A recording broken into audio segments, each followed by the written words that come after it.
Kline आज के दिन में काफ़ी इंपॉर्टेंट टूल है सॉफ्टवेयर डेवलपर्स के लिए, स्पेशली अगर आप लोग विजुअल स्टूडियो कोड का यूज़ करते हो तो इसकी हेल्प से आप लोग अपने प्रोजेक्ट में कोड लिख सकते हो, फाइल्स क्रिएट कर सकते हो, इवन बग फिक्सेस कर सकते हो, लर्निंग के लिए भी आप इसको यूज़ कर सकते हो और भी बहुत सारे यूज़ होते हैं। सो इस पार्ट के अंदर मैं आपको डिटेल में बताऊंगा क्लाइन होता क्या है, कैसे इसका यूज़ करते हैं, कैसे इसको सेटअप करते हैं, और भी बहुत कुछ एक दो पार्ट्स और भी आएंगे जिनके अंदर हम लोग इसको एमसीपी वगैरह के साथ में थोड़े से एडवांस यूजेस भी देखेंगे इसके। तो सबसे पहले मैं आपको बताऊंगा क्लाइन ये होता क्या है, कैसे इसको इंस्टॉल करते हैं, कैसे इसके अंदर कीज़ को ऐड करते हैं, और इसके अंदर हमें एलएलएम की कीज़ ऐड करनी होती हैं, कैसे ऐड होंगी डेफिनेटली मैं आपको बता दूंगा। देन इसकी हेल्प से हम लोग फाइल क्रिएट करके देखेंगे, कोड लिख के देखेंगे, interview questions, notes, code playlist का लिंक आपको डिस्क्रिप्शन बॉक्स में मिल जाएगा। आजकल एक अच्छी जॉब मिलना बहुत मुश्किल हो चुका है। एक जॉब के लिए 10,000 से भी ज़्यादा कैंडिडेट्स अप्लाई करते हैं। बट अगर आप भी जॉब सर्च कर रहे हो तो इसके लिए मैं आपको एक सोल्यूशन दे सकता हूँ। शार्पनर टेक आपके लिए एक जॉब रेडी ट्रेनिंग प्रोग्राम लेके आया है।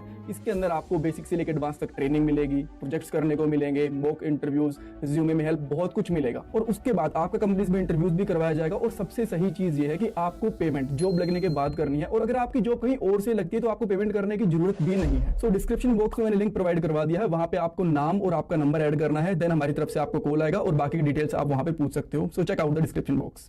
अब पहले क्वेश्चन पे चलते हैं कि क्लाइंट बेसिकली है क्या। देखो, ये एक एआई कोडिंग एजेंट है। इसका मतलब ये है कि इसकी हेल्प से आप लोग कोड को जनरेट कर सकते हो। अब मान लो आपका एक पहले से प्रोजेक्ट बना हुआ है, उसके अंदर आप कुछ बग फिक्सेस करने हैं, कुछ चेंजेस वगैरह करने हैं, कोई भी कोड करना है, कुछ नया फीचर बनाना है, वो डेफिनेटली आप लोग क्लाइंट के साथ कर सकते हो। छोटे मोटे न्यू प्रोजेक्ट्स क्रिएट करने हैं, वो भी आप लोग कर सकते हो। कुछ कोई प्रोग्राम रन करके देखना है, कोई नई फाइल क्रिएट करके उसमें कुछ डाटा स्ट्रक्चर की कोई चीज़ें इंप्लीमेंट करके देखनी है, सारी की सारी चीज़ें इसके अंदर आप कर सकते हो। और ये कोई लैंग्वेज स्पेसिफिक नहीं है, ऐसा नहीं है कि बस ये जावास्क्रिप्ट का कोड देगा, एचटीएमएल का कोड देगा, पाइथन का कोड देगा। किसी भी प्रोग्रामिंग लैंग्वेज के साथ ये काम करता है। अच्छा, ये काम कैसे करता है? देखो, इसके अंदर हमें किसी भी एलएलएम की एक की प्रोवाइड करनी होती है। वो की ओपन एआई की हो सकती है, वो की जेमिनाई की हो सकती है, ग्रोक की हो सकती है, क्लैड की हो सकती है, किसी भी एलएलएम मॉडल की हो सकती है। देन अकॉर्डिंगली ये आपको रिस्पॉन्स प्रोवाइड करता है। अभी मैं आपको छोटा सा इसका एग्जाम्पल भी दिखा दूंगा कि कैसे हम लोग जेमिनाई की कीज़ के साथ में यूज़ कर सकते हैं। सबसे पहले मैं क्या करता हूँ, एक न्यू फोल्डर क्रिएट करता हूँ, ताकि हम लोग उस फोल्डर के अंदर एक न्यू फाइल क्रिएट कर पाएँ, कुछ कोड वगैरह कर पाएँ। और उस फोल्डर का नाम मैं सिंपली यहाँ पे रखूँगा क्लाइन ट्यूटोरियल। और अब मैं इसको वीएस कोड के साथ ओपन करूँगा। मैं यहाँ पे ओपन फोल्डर पे जाता हूँ, देन डैशबोर्ड, और यहाँ पे मेरे पास ट्यूटोरियल्स नाम से एक फोल्डर होगा, देन क्लाइन ट्यूटोरियल। राइट, यहाँ से एक्स्ट्रा चीज़ें हटा देते हैं। ओके, आपको इसको इंस्टॉल करने के लिए बेसिकली वीएस कोड में एक्सटेंशंस के ऊपर जाना है और यहाँ पे सिंपली लिखना है क्लाइन। जो पहला लिंक मिलेगा उसको इंस्टॉल कर लेना है। यहाँ पे इस पे इंस्टॉल पे क्लिक कर दो। देन ये टूल आपके सिस्टम में इंस्टॉल हो जाएगा, यानी कि आपके वीएस कोड में इंस्टॉल हो जाएगा। और यहाँ पे आपको एक्सटेंशन दिख रही होगी यहाँ पे, राइट। और यहाँ पे डायरेक्टली एक्सटेंशन ना दिखे तो यहाँ पे 3 डॉट होंगे, उस पर क्लिक कर लेना, वहाँ पे क्लाइन लिखा हुआ आ जाएगा। वो उस केस में होगा कि बहुत सारी एक्सटेंशन आपने इंस्टॉल करके रखी हुई हैं। तो अब देखो, यहाँ पे क्लाइन इंस्टॉल हो गया और यहाँ पे एक इनपुट फील्ड भी आ गया, जहाँ पे आप लोग अपने क्वेश्चंस वगैरह डाल सकते हो। इसमें से बहुत ही बेसिक क्वेश्चन पूछता हूँ, हेलो। जैसे मैं इसे क्वेश्चन पूछूंगा, ये बोलेगा कि भाई नहीं, अभी नहीं, अभी तुमने कुछ एपीआई की वगैरह कुछ भी नहीं डाल रखा। तो आपको सिंपली क्या करना है, यहाँ पे सेटिंग्स में जाके और इसकी कॉन्फ़िगरेशन करनी है। यहाँ पे अब कॉन्फ़िगरेशन जैसा मैंने आपको बताया किसी भी एलएलएम मॉडल के साथ कर सकते हो, जैसे गूगल जेमिनाई के साथ, ओपन एआई के साथ, एंथ्रोपी के साथ, किसी के साथ भी कर सकते हो, राइट। एंड देन यहाँ पे उसकी नीचे की प्रोवाइड करनी होती है बेसिकली। एंड ये की कैसे प्रोवाइड करनी होती है, देखो यहाँ पे आके ना मैं सिंपली लिखता हूँ जेमिनाई लिखता हूँ बेसिकली। तो अभी देखो यहाँ पे ऊपर जेमिनाई का मॉडल और यहाँ पे इसकी की आ गई। अगर यहाँ पे मैं ओपन एआई करता हूँ तो सेम इसी तरीके से आ जाएगा कि नीचे एपीआई की। अब ये इसने डमी की दे रखी है, बेसिकली काम नहीं करेगी बाय डिफॉल्ट, डोंट वेरी। और यहाँ पे आप अपने मॉडल का नाम रखोगे और यहाँ पे की का नाम, चाहे कोई भी मॉडल आप यूज़ करो। तो अब मैं ब्राउज़र पे चलता हूँ और यहाँ पे सिंपली लिखता हूँ गूगल जनरेट एआई। अब हम लोग कोई की जनरेट करके देखते हैं और ब्राउज़र पे मैं सिंपली लिख देता हूँ जनरेट की जेमिनाई। तो ठीक है, जो भी डाल दिया मैंने। फर्स्ट वाले लिंक पे जाना है आपको। इवन आप लोग किसी भी एलएलएम मॉडल का यूज़ कर सकते हो, जैसे ये जेमिनाई है, ओपन एआई है, इनको एलएलएम मॉडल ही बोलते हैं, डोंट वरी अबाउट दैट।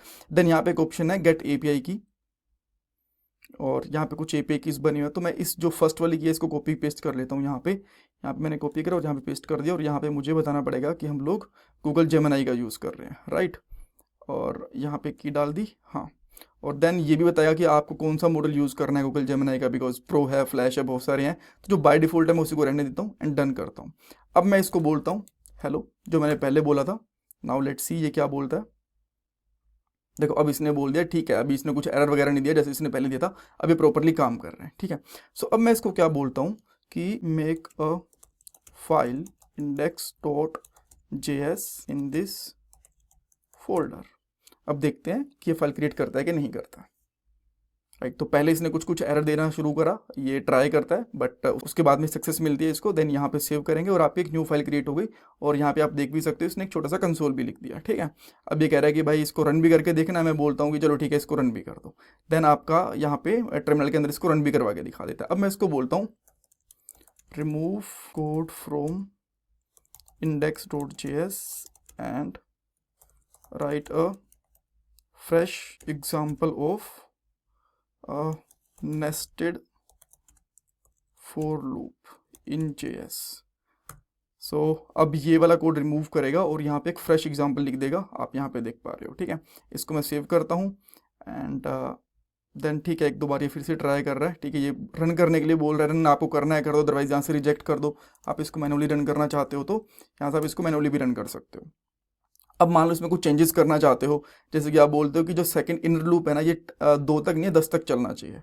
सो यहाँ पे कर सकते हो update inner for loop till 10 instead of 2। Then मैंने इसको फिर से कमांड दी एंड यहाँ पे आप देख सकते हो अब इसको 2 को इसमें 10 में चेंज कर दिया और ये बता भी रहा है कि देखो पहले 2 था रेड लाइन में, अब ये चेंज हो गया। इसको सेव करना है, सेव कर लो। मैंने इसको सेव करवा दिया। हाँ, इसको रन करने के लिए बोल रहा है, अब इसको यहीं से रन करके देख लेते हैं। और अब आप देखो प्रॉपरली ये लूप है, ये प्रॉपरली रन भी हो रहा है, राइट। सो इस तरीके से हम लोग बेसिकली क्लाइंट का यूज़ कर सकते हैं प्रोग्राम को लिखने के लिए। आने वाले पार्ट के अंदर हम लोग थोड़ा सा और एडवांस लेवल पे चलेंगे, रिएक्ट के प्रोजेक्ट वगैरह क्रिएट करके देखेंगे, उनसे एपीआई वगैरह कॉल करवा के देखेंगे, बहुत सारी चीज़ें करके देखेंगे इसके साथ में। बट अभी के लिए आपको बेसिक आइडिया लगे कि इस तरीके से क्लाइंट काम करता है। और जो इसके स्टेप्स हैं वो आपको वेबसाइट के ऊपर मिल जाएंगे, द codingskills.com के ऊपर, लिंक आपको डिस्क्रिप्शन बॉक्स में मिल जाएगा। Thank you so much for watching this part guys.